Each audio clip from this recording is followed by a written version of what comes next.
আসসালামু আলাইকুম, সবাই কেমন আছেন? আশা করি সবাই ভালো আছেন। আমিও আলহামদুলিল্লাহ অনেক ভালো আছি। আজকে একটা বিয়ের দাওয়াতে যাব ভাবছি, আর সবার কাপড় চোপড়ই প্রায় আয়রন করা আছে, কিন্তু আমার ছেলের জন্য ভাবলাম যে এই পাঞ্জাবিটা ওকে পরিয়ে নেব, তা আয়রন করা নাই। ঘরের আয়রনটাও নষ্ট হয়ে গিয়েছে, ভাবছি কিভাবে কি করব। তো একটা বুদ্ধি মাথায় এসেছে, সেই বুদ্ধিটাই আমি আপনাদের সাথে শেয়ার করতে যাচ্ছি। তো সবাই আমার সাথেই থাকেন, আমি ব্যাক ক্যামেরা করে দিচ্ছি। তো এই তো দেখতে পাচ্ছেন যে আমি আসলে আয়রন করার জন্য একটা স্ট্রেটনার নিয়ে এসেছি। একটা স্ট্রেটনার দিয়ে আমি ভাবলাম যে পাঞ্জাবিটা আয়রন করব। তো এটাই আসলে একটু ফানিও লেগেছে, যার জন্য আপনাদের সাথে শেয়ার করা।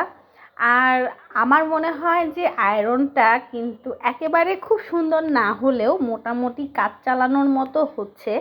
আর এমন একটা মোমেন্ট মনে করেন যে আমি একদম লাস্ট মোমেন্টে মানে পাঞ্জাবিটা বের করে দেখি আসলে আমার আয়রন করতেই মনে নাই। আর ওই সময়টা মানে নিচে গিয়ে আয়রন করে নিয়ে আসবো এরকমও অবস্থা ছিল না, যার জন্য আমি পরবর্তীতে এই বুদ্ধিটাই অ্যাপ্লাই করেছি। তো খারাপ না, মোটামুটি ভালোই হয়েছে।